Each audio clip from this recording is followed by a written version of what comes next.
I oversee the social media program at Rust Oleum. Just by show of hands, who here is familiar with Rust Oleum? Okay, awesome. That's what we like to hear. Our brand is nearly 100 years old. It kind of started with fish oil and a discovery that it could stop rust corrosion on a ship. And that eventually was baked into what became Stops Rust, our first spray paint and flagship product. But the company has certainly evolved over the last 100 years. And I just kind of want to walk you through a quick story to set up how we got to where we are today with visual listening. And so this journey started with this image, and I remember this like it was yesterday. I was sitting at a social media conference, and someone showed me this image on their phone. I was kind of going through the spiel. I'm Lindsay Lewis from Rust Oleum. I lead our social strategy team at Rust Oleum, and someone says, "This Rust Oleum?" and shows me this image, and I had never seen it before. And she tells me that it's gone viral, and where can she buy it? And do we also sell glitter grout? And I'm like, seriously? And I'm like really baffled by this. But so the story goes that on October 20th, this woman who's just a seemingly average consumer, her name's Nadine Wade. She's got a few kids. She's a very average Facebook user, had like no more than 200 friends at the time. She had a couple thousand followers the following day, and she shared that collage on Facebook. And within a matter of days, it had been picked up by another influencer, and between the two of them, it had been shared over 1 million times. The media picked up the story. They thought it was hilarious and were more so poking fun at it, but glitter lovers didn't care. So like I said, it had gone viral, and these are numbers just after the 5th day following her initial post. But that was October 20th, 2016. Like I said, it was picked up by an influencer, also from Fort Worth, Texas. That was also shared, and eventually did catch fire on Instagram and Twitter. And you just take a look at the captions here and really take this in. What we were seeing is exactly what you're seeing, no mention of our brand whatsoever. It was all things sparkly, like heart eye emojis and unicorn emojis, and no mention of Rust Oleum whatsoever. And so I'm immediately digging into this, like what's going on? Like, what are we paying for here? We're listening, and we don't know about this, but everyone around us does. So this is what the verbal listening data was telling us, and the numbers really did not add up. And really what it came down to is the fact that we're listening to text. We had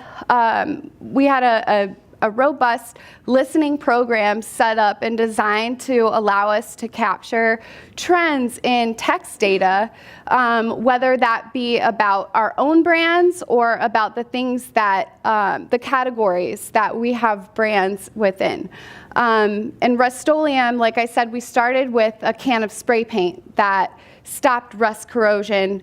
But we have branched out into the garage floor coating space, wood stains, craft paints, hobby paints for model airplanes.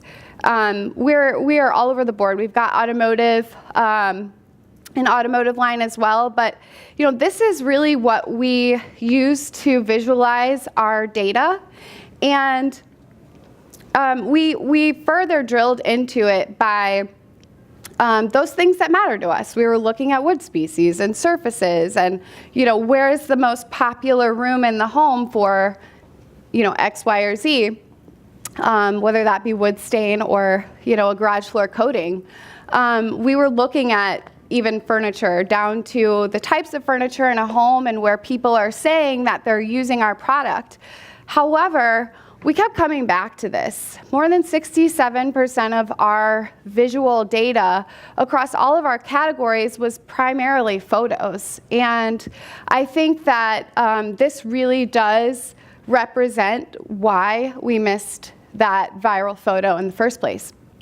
So today we're listening to context, and that's really what brought us to visual listening. I remember going home from the conference, getting on the phone with our listening vendor, and literally asking, like, what are we paying for? And, they had a solution, and it was sort of in beta, but, we were willing to do whatever it took to help move that forward because it was necessary for us. So today, like I said, this is what we were listening to before, and we're augmenting that with this. And so the story becomes a little bit richer when you can actually see what people are saying, because what we found was that what they were saying and what they were showing and sharing were very different things. When it comes to popularity of colors, like I said, we were analyzing things based on whether people said red or white, if they said glitter or metallic. But today we're looking at the colors that are actually identified in the images that we're capturing. And we're augmenting that with the text. And this is what that same conversation from the previous slide looked like when we just looked at colors mentioned. And this is in the wood care category. It should certainly look a little bit more like that than this. When it comes to gender, we're also augmenting our verbal listening data with gender detection in images. And this is a really relevant slide as well for that interior wood care category. We were planning a campaign, and we took a look at our listening data, and we've got a lot of other sources as well.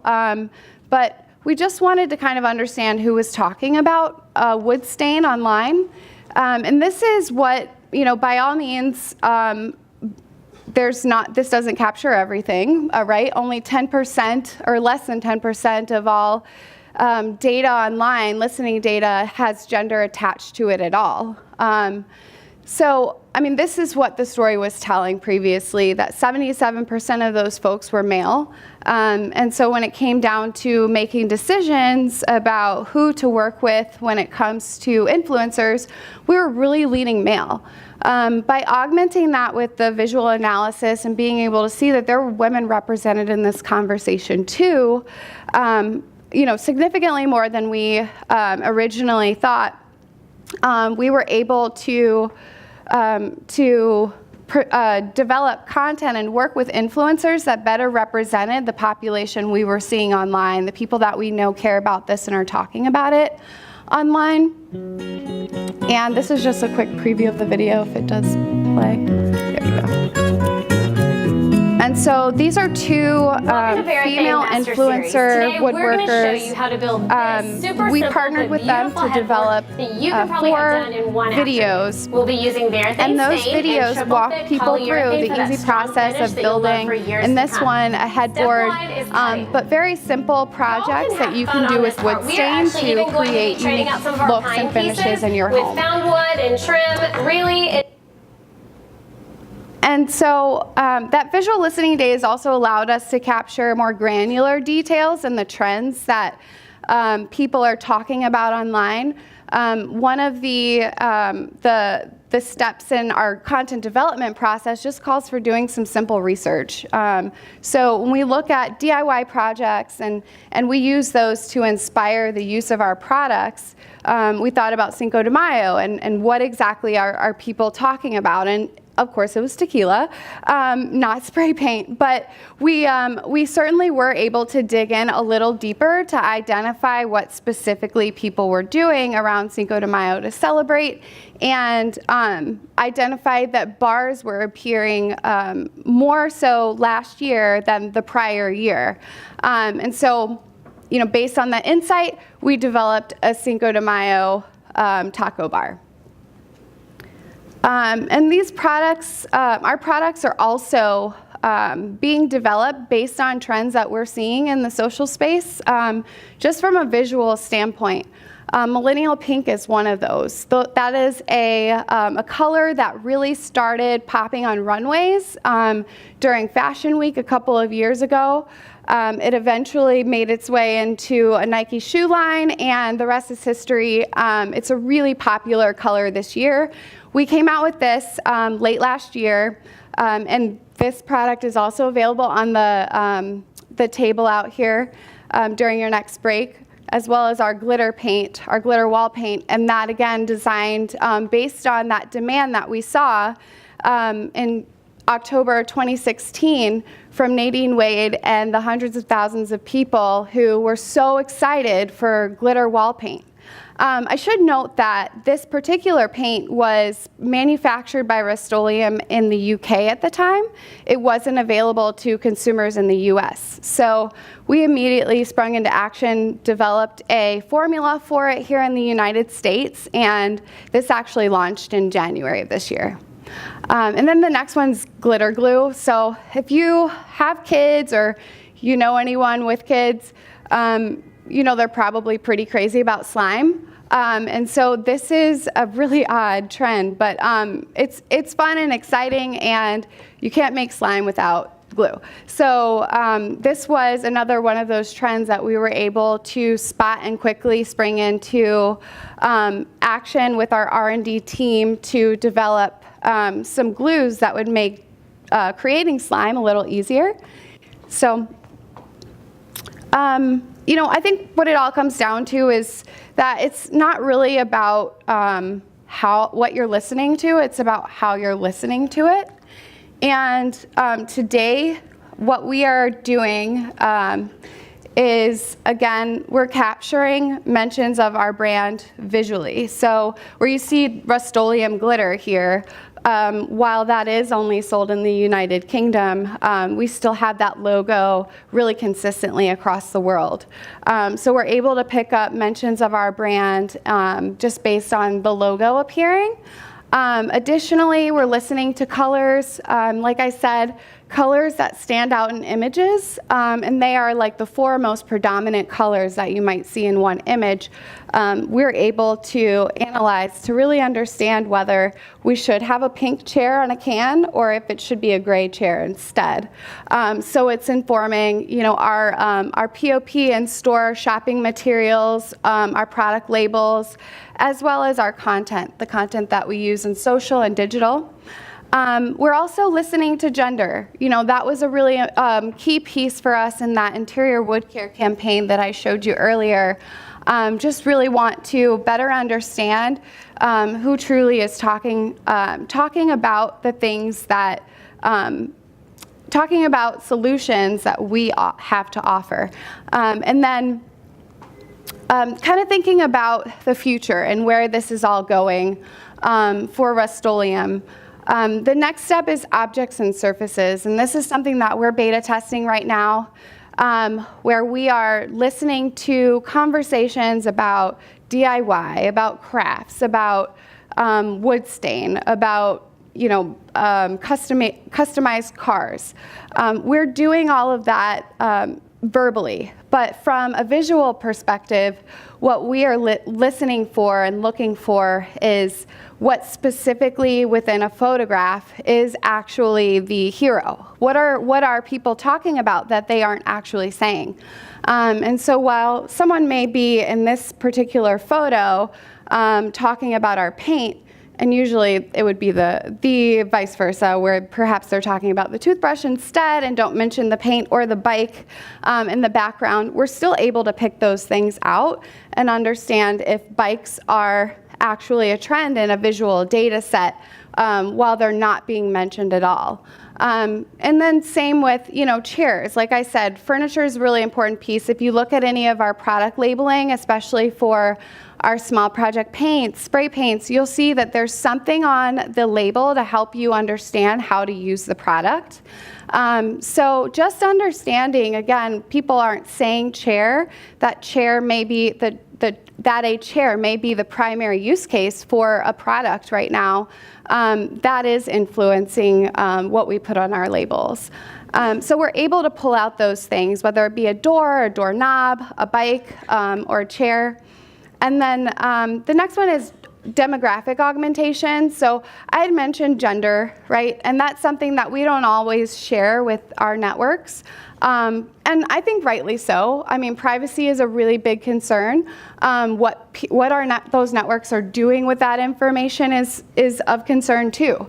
But as people are sharing less and less about themselves with the network, it's become harder for us to understand who they actually are as marketers so that we can serve them with more personalized content that they actually want to see. And we partnered with Pinterest on a campaign last year to target a younger demographic, because that's something we're not as tapped into right now. But what we would like to see in the future, and what we're working with our vendor on right now, is developing a platform for the detection of age in a photograph. So whether someone skews a little younger or older based on visual cues about them, whether that be, the shape of their eyes, the color of their hair, their height, and so forth. And then additionally, just educational opportunities. This is just really important in general for listening, whether you're doing it verbally or doing it visually. You should be learning as much as you can from that activity. This is something that went viral years ago, and we make a glow-in-the-dark paint. So someone decided to kind of take what they would love to do with the paint and actually communicate that this paint achieves effects such as this. It does not. But these are things that we would love to be able to capture too. This is not how glow-in-the-dark paint works. But those further educational opportunities, being able to see when paint is peeling in an image. These are things that people don't actually know how to articulate. When something backfires or doesn't work, they don't know how to describe it except for it's crap. And we need a little bit more detail than that, So I think, one thing that we would really like to do as a next step, and we've already started these conversations with our vendor as well, is identifying when issues occur with an actual product, whether that be leaking, peeling, crackling, and that kind of thing, so that we can identify, one, like where it's happening. Is it just a bad batch, or is this actually a product issue that we need to work on from a formula perspective? So I want to just kind of share a couple learnings with you all. This has been a process, and it's something that we continue to work on and refine, and we're continuing to develop. But I would say, at the very minimum, have a visual conversation. Take a look at your listening data today, and find out how visual it actually is. What I did to do this was I just looked at the overall types of content that were being shared as a part of a conversation, and I shared that pie chart with you all earlier. And what immediately stood out was that 67% of those mentions were all photos. 20% maybe video. Understand how visual your conversation is. If it is visual, and not everyone has visual data, and that's okay, but if you do, analyze your data visually. I really believe that you don't know what you're missing until you do. We started just trialing a visual listening product, and we were sold immediately.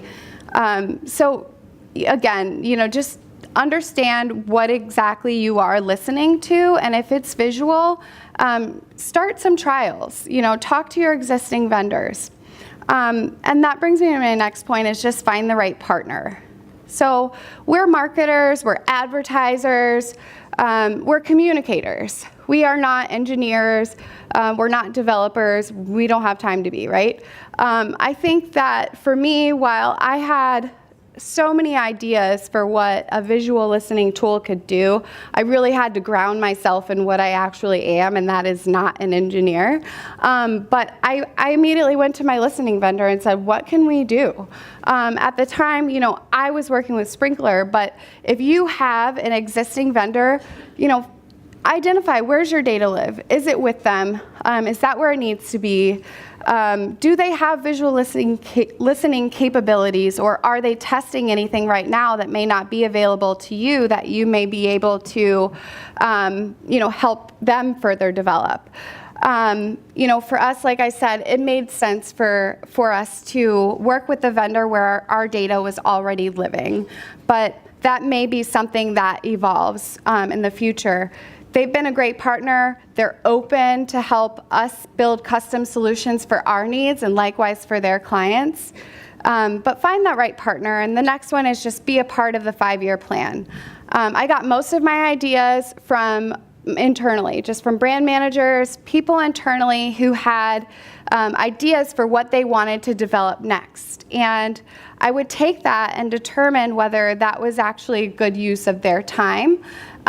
They've since, come back to me and are now working with my team collaboratively to plan out, their 5-year plan going forward. And it did take a while for me to forge those relationships, but again, really listen to what people are saying internally and understand how you might be able to add some value.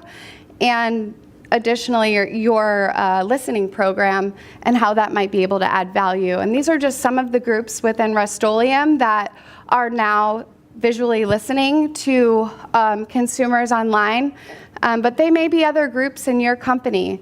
What I would say is that if you can make it a part of their process and find a place for your program to fit within their plan, then both of you will come out winning. So that said, thank you so much. There are any questions? Yep.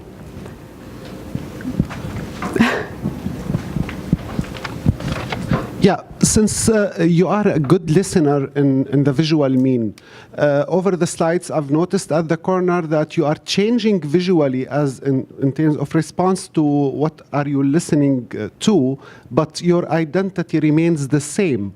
So does that affect your identity, your logo, your designs, your feel and look in terms of visual listening at the same time? Yeah, that's a really great question. I have had conversations more recently this year with our trade marketing team. I know that's something that they really want to tap into, is just understanding from a packaging design perspective what is actually on trend, what's turning people off to perhaps want to purchase one product versus another. Sometimes that does come down to the way that things are packaged to function properly. And other times it is just like aesthetics and what people prefer, right? What their tastes and preferences are for the way that things look on shelf. So while that hasn't actually influenced what we've done from a packaging and trade marketing perspective, it's certainly something that's like on our radar and a future opportunity too.